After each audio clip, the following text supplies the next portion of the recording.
Honourable Senators, members of the House of Commons, it is with a deep sense of pride and pleasure that my wife and I join you here today as we witness Canadians coming together in a renewed sense of national pride, unity and hope.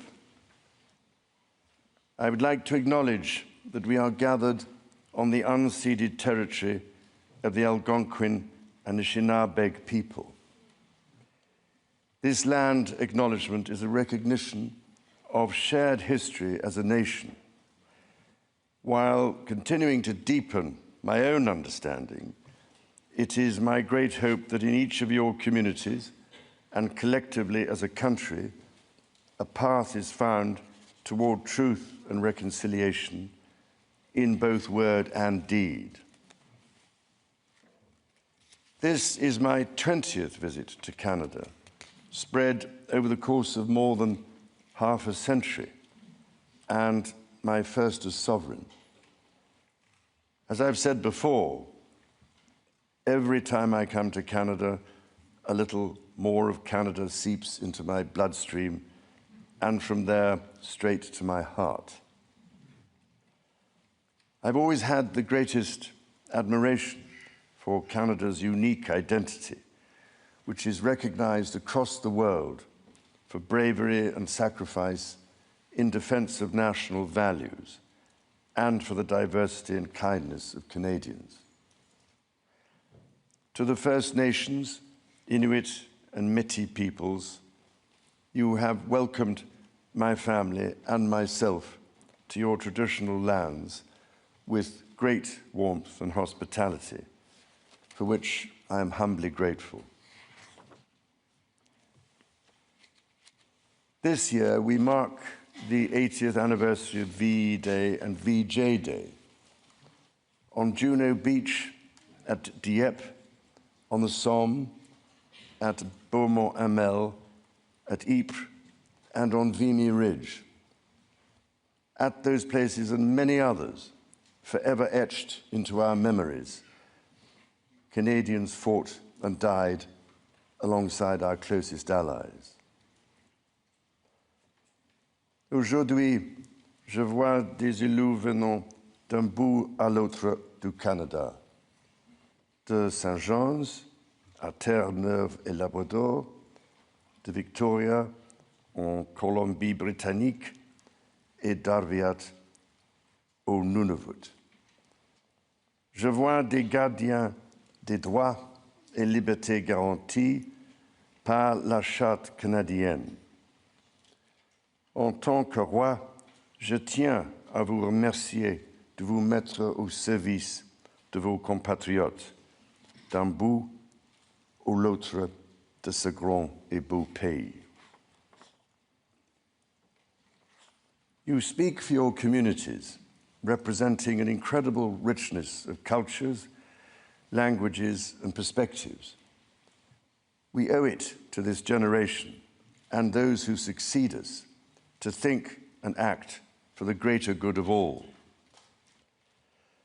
While the world faces unprecedented challenges, generating uncertainties across the continents with regards to peace and stability, economics and climate change, your communities have the skills and determination to bring a wealth of solutions. En encourageant la collaboration et en tenant des débats respectueux et constructifs, vous permettrez à ce gouvernement d'agir de façon audacieuse et juste pour le bien des Canadiens et des Canadiennes. It has been nearly 70 years since the Sovereign first opened Parliament. In the time since, Canada has dramatically changed, repatriating its constitution, achieving full independence, and witnessing immense growth. Canada has embraced its British, French, and Indigenous roots and become a bold, ambitious, innovative country that is bilingual, truly multicultural, and committed to reconciliation. The Crown has for so long been a symbol of unity for Canada. It also represents stability and continuity from the past to the present. As it should, it stands proudly as a symbol of Canada today in all her richness and dynamism. When my dear late mother, Queen Elizabeth II, opened a new Canadian Parliament in 1957, the Second World War remained a fresh, painful memory. The Cold War was intensifying. Freedom and democracy were under threat. Canada was emerging as a growing economic power and a force for peace in the world.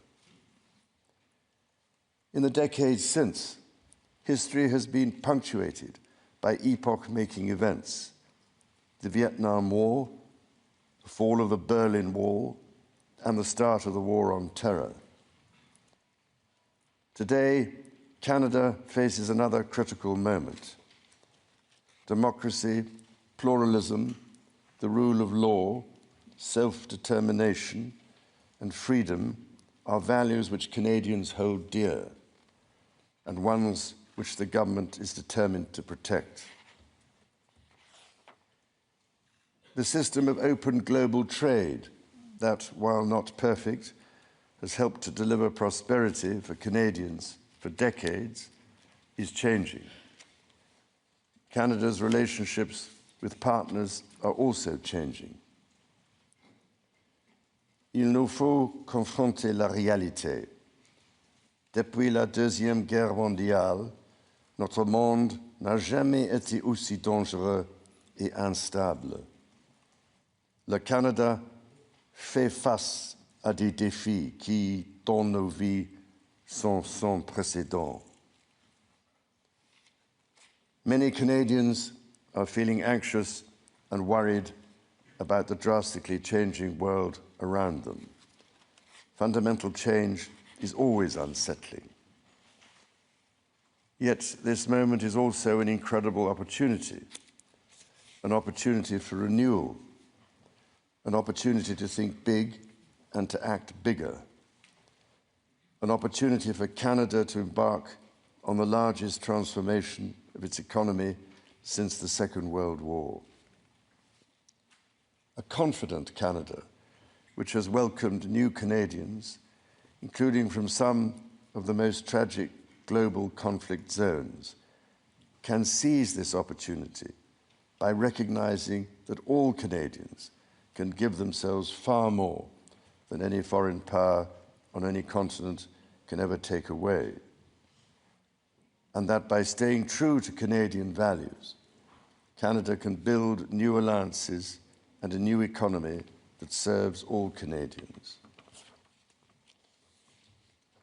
The Prime Minister and the President of the United States, for example, have begun defining a new economic and security relationship between Canada and the United States, rooted in mutual respect and founded on common interests, to deliver transformational benefits for both sovereign nations.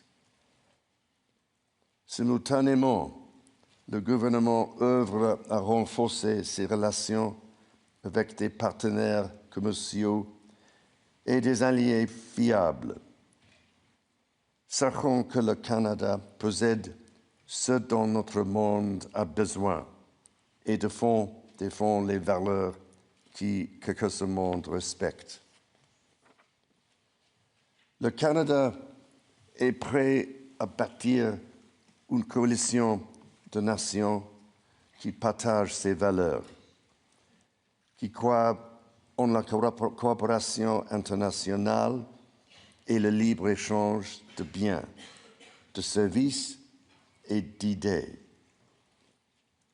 Dans ce monde nouveau, qui évolue à un rythme frénétique, le Canada tracera la voie à suivre. La démonstration en sera faite quand le Canada présidera le sommet du G7. The government is guided by its conviction that the economy is only truly strong when it serves everyone. Many Canadians are struggling to get ahead. The government is responding, reducing middle-class taxes and saving two-income families up to $840 a year. It will cut the GST on homes at or under $1 million for first-time home buyers, delivering savings of up to $50,000. And it will lower the GST on homes between $1 million and $1.5 million. Le gouvernement assurera la pérennité de programmes qui permettent déjà aux familles d'économiser des milliers de dollars par année, notamment ceux pour les garderies et l'assurance médicaments. À ces progrès s'ajoute l'élargissement du régime canadien de soins dentaires, qui sera bientôt accessible à environ 8 millions de Canadiens et de Canadiennes, leur permettant d'économiser plus de $800 par année en moyenne. The government's overarching goal, its core mission, is to build the strongest economy in the G7. That starts with creating one Canadian economy out of 13. Internal barriers to trade and labour mobility cost Canada as much as $200 billion each year. The government will introduce legislation to remove all remaining federal barriers to internal trade and labour mobility by Canada Day. Les premiers ministres de plusieurs provinces et territoires ont déjà pris des mesures pour éliminer les obstacles au commerce intérieur. Le gouvernement va s'appuyer sur ces progrès pour créer, d'ici la fête du Canada, un réel système de libre-échange à travers le pays. Il s'agit d'efforts essentiels pour permettre au Canada de réaliser tout son potentiel économique, mais cela reste insuffisant. To build Canada strong, the government is working closely with provinces, territories, and Indigenous peoples to identify and catalyse projects of national significance. Projects that will connect Canada, that will deepen Canada's ties with the world, and that will create high-paying jobs for generations. Given the pace of change and the scale of opportunities, speed is of the essence. Through the creation of a new major federal project office, the time needed to approve a project will be reduced from 5 years to 2, all while upholding Canada's world-leading environmental standards and its constitutional obligations to Indigenous peoples. The government will also strike cooperation agreements with every interested province and territory within 6 months to realise its goal of one project, one review. When Canadians come together, Canada builds things that last. Éliminer ces obstacles qui freinent l'économie canadienne permettra l'avènement d'une nouvelle ère de croissance grâce à laquelle le Canada va non seulement surmonter des guerres commerciales, mais en émerger plus fort que jamais.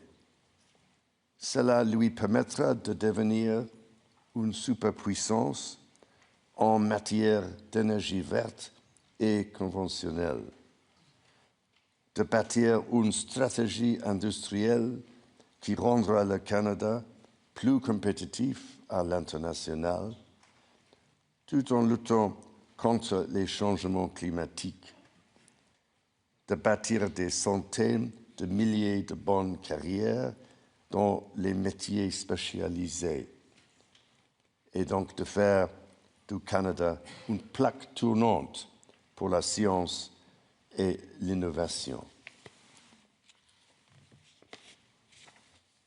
Critically, the government will undertake a series of measures to help double the rate of home building while creating an entirely new housing industry, using Canadian technology, Canadian skilled workers, and Canadian lumber.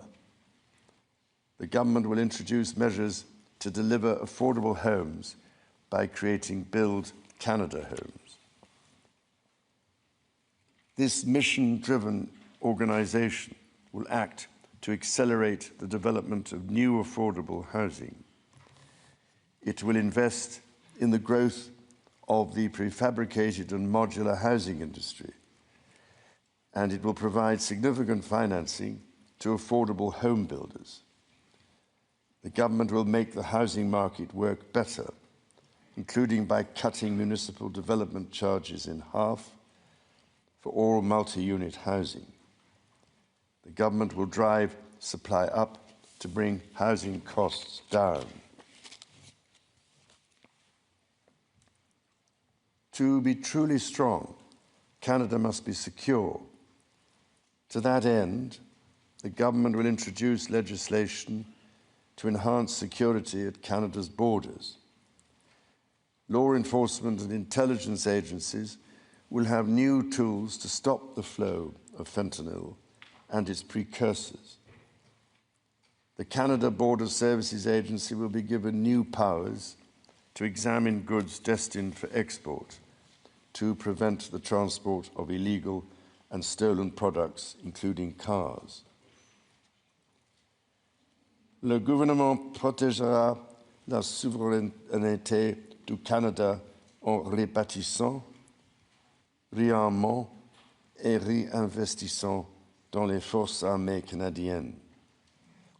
Il stimulera l'industrie militaire canadienne en prenant part au plan Réarme Europe et contribuera ainsi avec des partenaires européens à la sécurité transatlantique. Et il investira pour renforcer sa présence dans le Nord, alors que cette région, qui est partie intégrante de la nation canadienne, fait face à de nouvelles menaces. The government will discharge its duty to protect Canadians and their sovereign rights from wherever challenges may come at home or abroad. To keep communities safe, the government will hire 1,000 more RCMP personnel. It will change firearms licensing and strengthen enforcement of yellow and red flag laws. Weapons licenses for those convicted of intimate partner violence and those subject to protection orders will be revoked. Through the deployment of scanners, drones, and helicopters, additional personnel, and canine teams, the government will stem the tide of illegal guns and drugs across the border. It will take these steps while protecting the rights of law-abiding gun owners and Indigenous peoples' long-standing hunting traditions.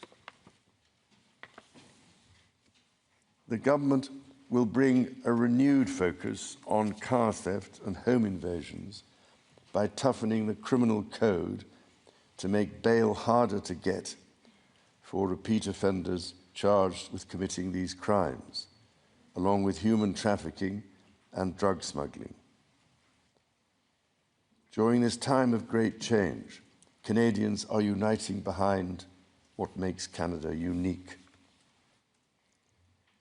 La langue française, la culture québécoise sont au cœur de l'identité canadienne.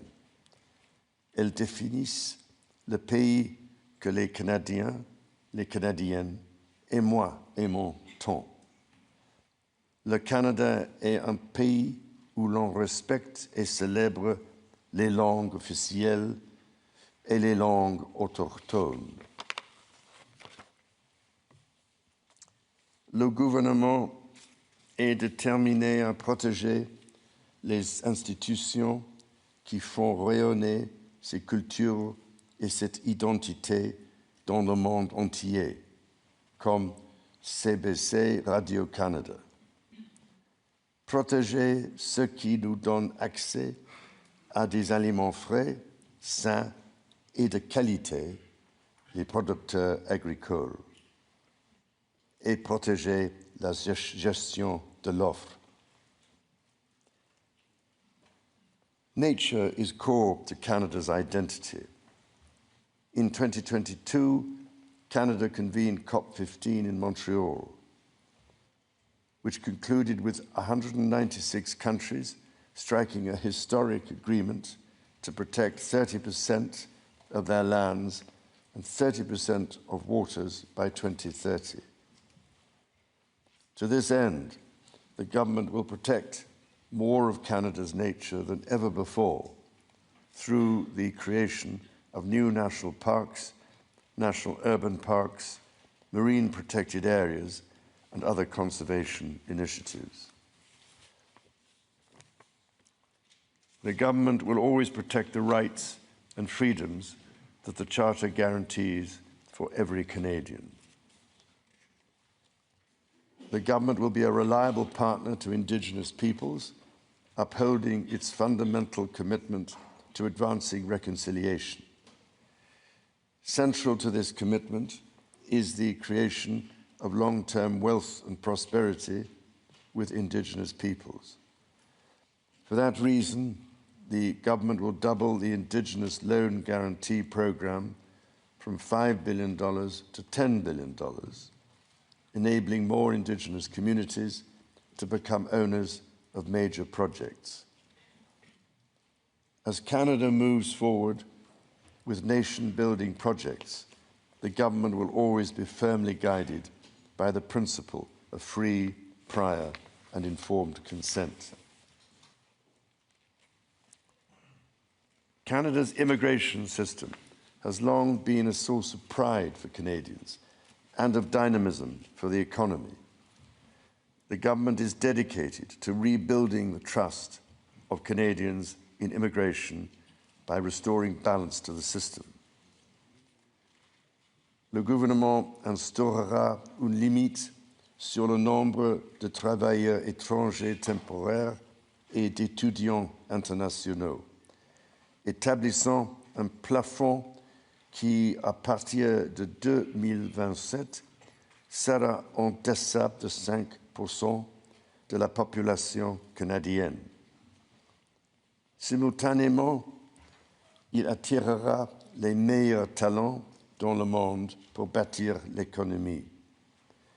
Et il fera savoir aux Canadiens et aux Canadiennes qui travaillent à l'étranger que s'ils songent à revenir au pays, il n'y a pas de moment plus propice pour le faire. Dans toutes ces actions, le gouvernement sera guidé par une nouvelle discipline fiscale. Dépenser moins pour que les Canadiens puissent investir plus. Day-to-day government spending, the government's operating budget, has been growing by 9% every year. The government will introduce measures to bring it below 2%. Transfers to provinces, territories, or individuals will be maintained. The government will balance its operating budget over the next 3 years by cutting waste, capping the public service, ending duplication, and deploying technology to improve public sector productivity. In parallel, the government will take a series of measures to catalyse new investment, to create better jobs and higher incomes for Canadians. The scale of the government's initiative will match the challenges of our times and the ambitions of Canadians. Honourable Senators, members of the House of Commons, when my dear late mother addressed your predecessors 7 decades ago, she said that in that age and against the backdrop of international affairs, no nation could live unto itself. It is a source of great pride that in the following decades, Canada has continued to set an example to the world in her conduct and values as a force for good.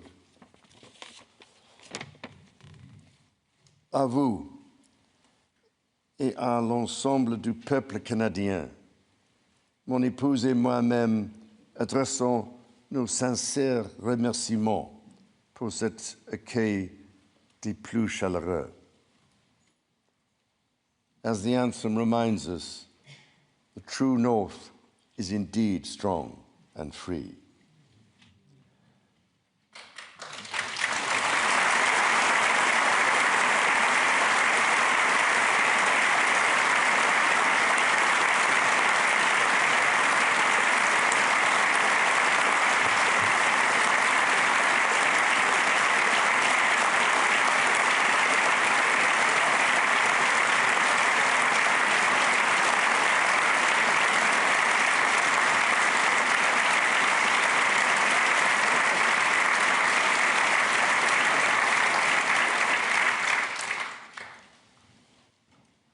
Members of the House of Commons, you will be asked to appropriate the funds to carry out the services and expenditures authorised by Parliament. May you honour the profound trust bestowed upon you by Canadians. And may God bless and guide you in all your duties.